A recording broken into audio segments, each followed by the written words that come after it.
So it's coming up to my second meal of the day. I'm going to have some chicken soup. As you can see behind me, I am starting to work my way through my soups. Yeah, having some chicken soup just now.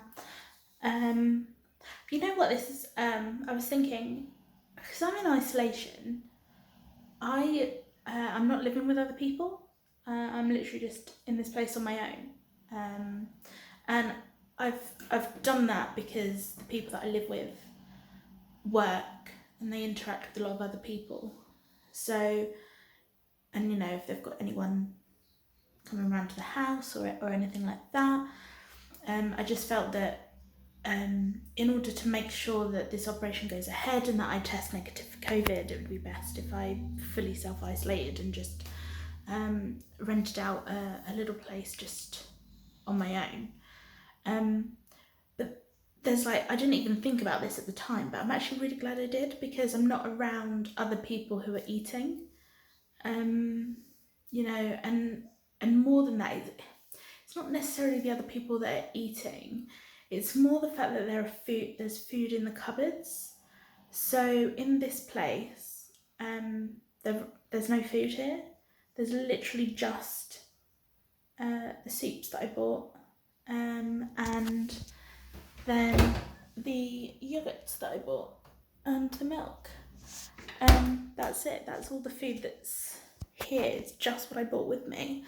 And I'm not going out and I'm not driving around. I'm not going past any shops or drive-throughs or anything like that. So in a way, the temptation is gone. So I was really, really craving bread the other day, but we didn't have any. Well, I didn't have any, so I didn't eat it. And where normally, I'd be out and about doing things, I'd be like, I'll just pick up another loaf or something whilst I'm out, or I'll pick up something on my way back or something like that. I just haven't done that because I've not been anywhere. And so actually it's making it a lot easier for me to stick to this diet. And I know a lot of people struggle during this time because obviously we haven't had the operation. And so in order to reduce the size of our livers for the operation to, be able to take place, because the liver's in the way, in order to reduce the liver effectively, we have to go on this severely restrictive diet, where basically there's very, very low fat, very, very low sugar, and people who switch to this diet, especially after a period of overeating or addiction to fatty or sugary foods and things, they're going to go through that withdrawal. They might get headaches, they might feel sick, they might, go through all sorts and just feel really, really rubbish. And although I did feel sick the other day, I'm not really sure what caused that. And that could have been part of a withdrawal of sugar or fats or whatever. But yeah, apart from that, I've been doing okay. And, I've actually been struggling to eat the amount that I'm supposed to eat. So yeah.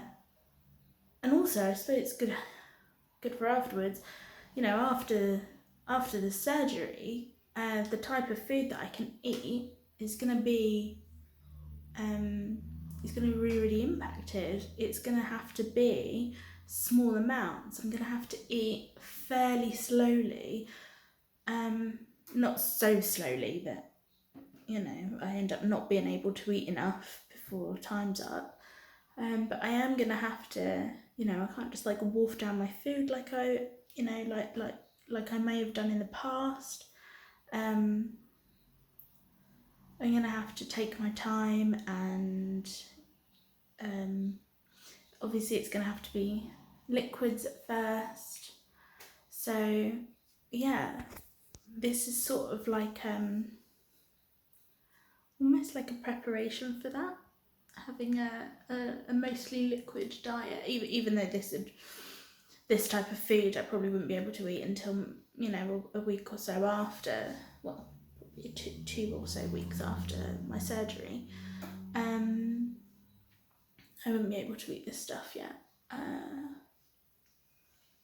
But yeah, I feel like, hey, I'm doing it.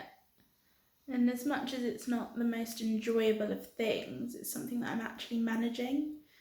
And I know it's tough on a lot of people, and obviously everyone's got their own things, and you know, people obviously struggling a lot more than I am. So I feel really, really lucky. You never know, I might start struggling in the next few days. But yeah, I'm doing okay. Not struggling as much as what I thought I would, and I think that a large part of that is the fact that, you know, I'm not having to cook food for a family. You know, I'm not having to cook for a partner or for children. I'm not having to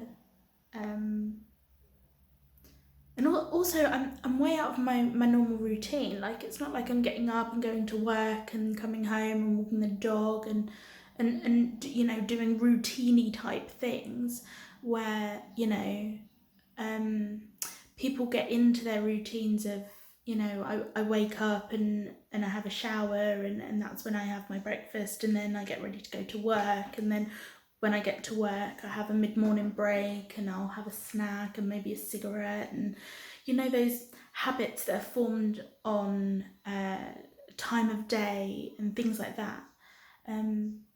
Like I'm not around any triggers, I'm not around any temptation, I'm not around any of those things that would lead me toward comfort eating, that would lead me toward overeating and binging, that would lead me towards habitual eating for the sake of it. You know, I'm completely away from all of that, and so I think that I actually genuinely recommend that even if, you know, somebody might be going for this surgery outside of a global pandemic, they might consider, you know, a disruption to their routine, or a change of location, or a change of pace at least, or you know, that family support of not having those things around the house that are gonna lead to temptation, and you know, all those kind of things. You know, if possible, it's not possible for everyone. I totally understand that people have to keep working, and people have, you know, have their childcare responsibilities and everything. But yeah, I think that if possible, I would recommend a total routine shake-up, so that you're not habitually craving those foods that you were having, because I think, and I can't be sure, it may just be the case that I would have coped with it fine anyway, but I can't see that being the case. I think the reason why I'm not struggling as much as I thought I would is because I don't have those temptations, and I don't have those triggers around me. So yeah, I'm doing okay. Like, it's not pleasant, it's not enjoyable, but I'm getting through it, and I feel really proud of myself for that. But also I think that it's being made easier by the fact that I'm not around those things. So like, I can't take all the credit. Like, oh, you know, battling through, you know, I'm just doing my thing, and it's working for me, and I'm really glad. So yeah, anyway, I will catch you later. Bye.